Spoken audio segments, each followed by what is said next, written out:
Hey guys, today is Tuesday, December 7th. Champions League Day, of course, in an hour. Games will kick off, but just want to recap the games this weekend. Yesterday, Liverpool with a 3-0 win over Aston Villa. Napoli with a late dramatic winner against Palermo. Highlighting some American players. Michael Bradley had a goal for Borussia Mönchengladbach, a free kick that went over everybody. I don't know how goals like that happen all the time, where they just miss everybody. It bounces straight into the goal past the keeper, but you can see that highlight now. Das Trainingslager hatte seine Wirkung gezeigt. Freistoß Michael Bradley und dann ist er drin. 1:0, 17. zu reagieren und hier sehen wir, gar keiner war mehr dran. Der Treffer gehört Michael Bradley. Sein erster direkt verwandelter Freistoß in der Bundesliga-Saison. War es Bobadilla, war es De Camargo? Ganz schwer für den Torhüter. Clint Dempsey with an assist for Kamara, that highlight here. Scalacci with the intercepting header. High boot there. Dempsey. There's a bit of a clash of heads, I think. But here is the immense camera! Carlos Bocanegra getting his first goal for Saint Etienne. Pretty decent weekend for Americans, for some American players. Anyway, I just want to touch up on the Chris Houghtan sacking for Newcastle United, which I think is a complete travesty.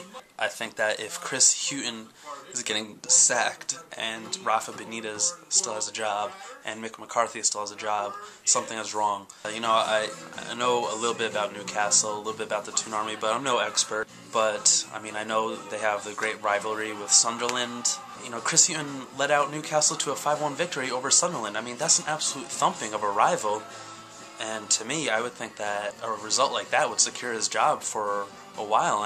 He guided Newcastle to a championship promotion straight outright. This season, manager from the beginning of this season wins. He has a win away at Arsenal, draw at Chelsea, like I said, thrashed Sunderland, thrashed Aston Villa. And, they're in 11th place after 16 games. Well, it's not almost halfway through the season, but it's almost halfway through the important part of the season. Anyway, they took 5 points from possible 18, which is the exact same as Chelsea, that Chris Houghtan completely undeservingly sacked. I don't agree with that.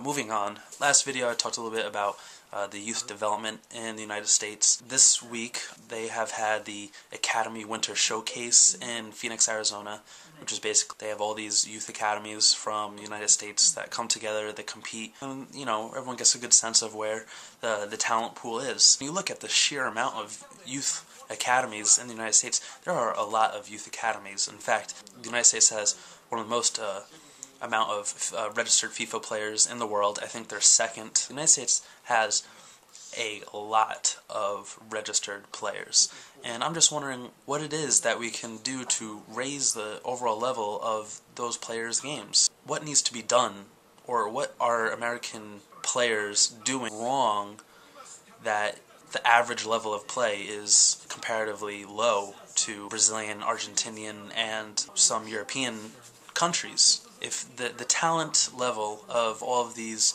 youth players was raised, if the bar was raised by, I don't know how much of a margin, I can't really quantify it. I think that it would be, you'd see America as a football country really explode. So that got me looking into national youth academies. Youth academies which are, recognized as a national program, not simply a club program. It had me thinking about the Clairefontaine Academy in France, a French elite academy. I was looking at some of the things that the Clairefontaine Academy teaches, or what is critical to their program.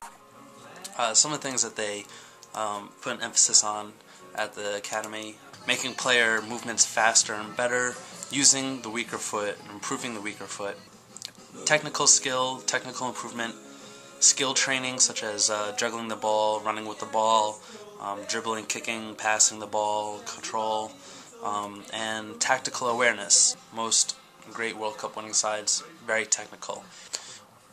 Most players that win the Ballon d'Or, technical. I don't see anywhere on the Clairefontaine Wikipedia where they mention teamwork once. As the player gets more club experience, that he learns teamwork. Players need to also be selfish to an extent. They need to improve their own game and teamwork will come afterwards. The Clairefontaine Academy takes in players when they are 13 years of age, and I think that that's crucial. A lot of other academies outside the United States give players a professional, elite atmosphere to practice and train in at a much younger age. There are a lot of discrepancies. It might be kind of hard to have 13-year-old Americans at such an elite soccer academy.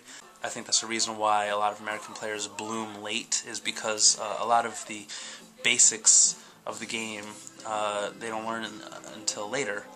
Anyway, I'm just wondering what you guys think. Do you think that American players should be at an elite academy at an even younger age than an under 17? Perhaps they should be an under 13, maybe an under 12, right out of the womb. Maybe I'm batshit crazy. Maybe what we're doing is working.